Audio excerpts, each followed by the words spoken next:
Hello everyone and welcome back to Prestige Reef. I keep getting messages asking me to do a full breakdown of all the equipment I use to run my system. So let's start from the beginning. The tank is 6 feet wide and holds 1,000 litres of water.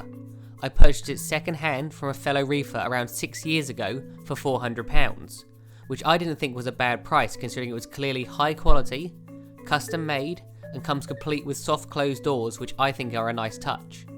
A quick tip for you is that all my hinges are coated in Vaseline to prevent them from rusting. As you can see, after several years they still look pretty much new. For lighting, the tank is lit by 3 Aqua Illumination Hydra 52 HDs, and these have been over the tank for 2.5 years. They are brilliant lights and I strongly recommend them, but I would suggest people use some sort of par meter to dial them in to make sure the corals are getting exactly the amount of light they require. I am considering changing my lights in the near future, not for any reason other than to create a different look for the tank. I'm not sure what I'll choose yet, but I like the effect of my friend's Ecotech Radions. Let me know in the comment section below what lights you use and what you recommend. While on the topic of Ecotech, I'm using 2 Ecotech MP40 quiet drives to create the required flow, which I positioned on either side of the tank and are running at 50%. This is more than enough flow for my tank. The reason I like these power heads is because they keep all the wires out of the tank. They are virtually silent, and I've got them connected to a battery backup in case of another power failure. Every single tank should have a battery backup. It's like an insurance policy. You won't want to spend the money on it, but when the time comes and you need it, you'll be glad you had it. The tank has been installed with a twin overflow system in an effort to reduce noise, and the water flows down these 32mm pipes onto some egg crate, which I use to hold filter media, which is then replaced once a week. Cleaning filter socks was one of my least favourite jobs, though I find this an acceptable alternative.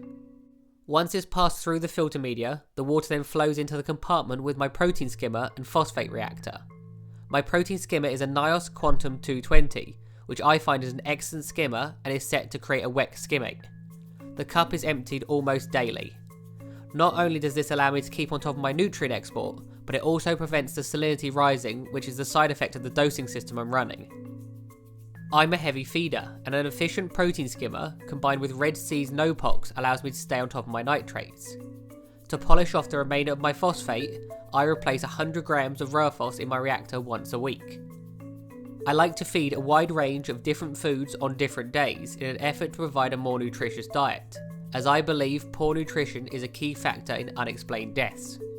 After my protein skimmer comes a section which is often completely empty. Many people have asked me why I have a completely empty section of my sump.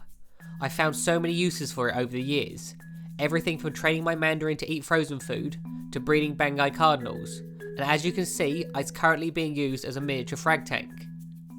My sump is lit by an AI prime. This is quite possibly overkill, but as this section is used for growing corals occasionally, the light needs to be just as good down here as it is on the display tank. The first thing you'll notice when you open the doors on the left side of my cabinet is I have 3 5-litre dosing containers. I know some people just use plastic bottles for dosing, however I purchased these to keep everything looking slick. The airline tubes run into my Bubble Magus dosing pump. I didn't find it very easy to set up at first. The instructions that come with it are in broken English, however someone on one of the forums managed to translate them into something which was easy to understand. Although I haven't had any issues with it for years, recently it decided to dump a load of alkalinity solution into my system, raising the KH from 12 to 14. Luckily it ran out of solution before it was able to do some serious damage. I've changed the motor on it and it appears to be running fine, although I feel it's time for me to change to a different manufacturer. Once again, if you have any recommendations with what you use, please let me know in the comment section below.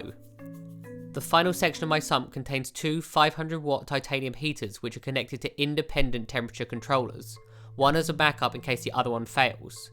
This is where my Tunzi Auto top-up is also housed.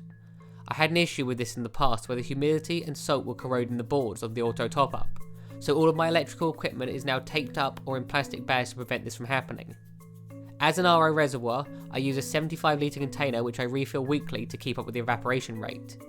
Finally, my return pump is an Ecotech Vectra L1 which I'm very happy with and is virtually quiet as a mouse, although it does appear to be time to give it a good clean. This pumps the water through the final part of my filtration, a UV sterilizer, and then back into the display tank. Aquarist opinions differ when it comes to using a UV sterilizer, and I know that they require a specific flow to work effectively. At the moment, I know it isn't getting the correct flow, therefore is unlikely to be making a difference, but it is something I'd rather have than not, just in case. That's it for today, guys. Please feel free to comment below if you have any questions. Have a good week, and I'll see you next time. As always, I just want to say a massive thank you to all the people that support me on Patreon. Never underestimate the value of what you do with regards to keeping this channel going. You've all been brilliant. Thank you.